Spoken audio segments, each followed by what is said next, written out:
Hi guys, this is Phil with We Heart Music Radio. So we're playing Fallout 76 on my Bethesda iBuyPower Fallout computer, so it's pretty cool. If you never played this game, it's an online only Fallout game. I do own this game on PlayStation 4 and Xbox One, but I prefer to play on the PC because guess what? You don't have to pay extra money for it to play online because the other console you have to pay to be on. And I have played on Xbox One. I have not played on PlayStation 4 just because I don't want to pay to play online. Anyway, so everything is set on high. I think you can set it to ultra high, but I decided to just go high because for some reason, because it's online, it might have to download stuff. I don't really know. Anyway, we're playing adventure mode. And anyway, if you notice on the right hand corner, there is a GPU modern widget, which is pretty cool because I can see how taxing it is on my computer. And at the moment, if you look at it, it's not so bad. It spikes up, but for some reason, this when you're starting out on Fallout 76, there's not much to do because this world is basically pretty empty. And anyway, but it does spike up once in a while if you use a lot of text and like I'm assuming if you're in a firefight or playing, it can kind of make it spike up a lot. But anyway, but yeah, so just a little bit about Fallout 76 if you've never played it.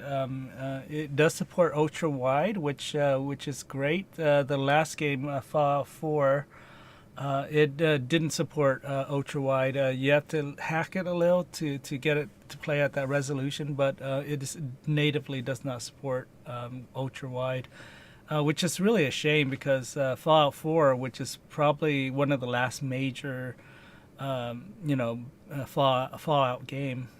So Fallout 76 is kind of the successor, but unfortunately, it's an online-only game, so it loses a lot of those appeal that you can, when you're playing on a single-player game on, Fallout 4 or Fallout 3 or Fallout New Vegas.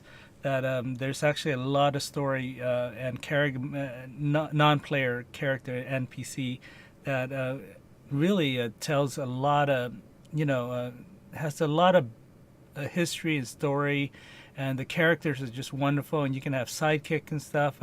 None of that is really possible with an online only game because every character is a live online person.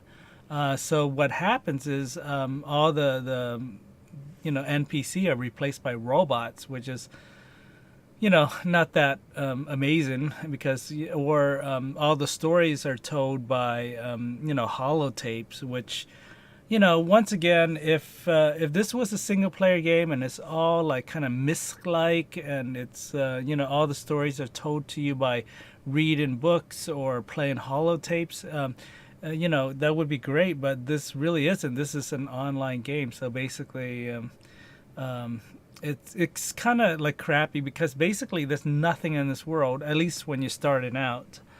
So anyway, so like I said, I'm very early in the game, and I've actually, so just to backtrack a little, I'm early in the game because I'm playing on the PC, and on my PC character, we're starting fresh, and I played on the Xbox One, but I don't think it's cross compatible because I can't move my saves over, my character over.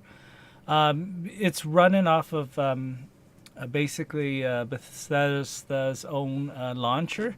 This game on the PC is not available on Steam. It's not available anywhere else except for Bethesda's own launcher, which is kind of like not great. But anyway, so the other thing about Fallout 76 that's new is all these card features.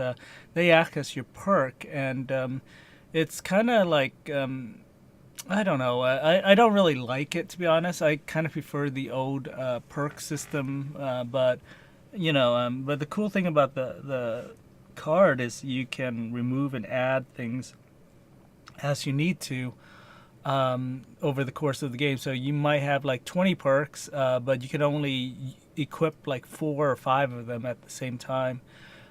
So you're limited that way, but the on the other hand, you can put in perks that you might not always use. For example, let's say like a anti-poisoning thing, because you're gonna fight a bunch of poisonous character.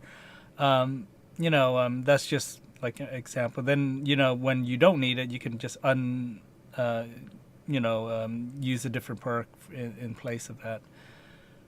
The other cool thing is you have your camp system, which is what you're seeing right now, and you can move it for some dollar amounts later on. But you can't camp within the city, so basically you gotta find like an empty spot in the woods somewhere, and then put in your camp thing, and then from the camp you can build a base around it, and you can if you want to protect your camp, you can build all sorts of things.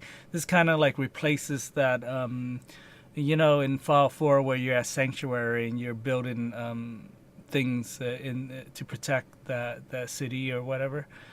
So this basically is a mobile version of that kind of same concept. Anyway, except it's your camp or CA MP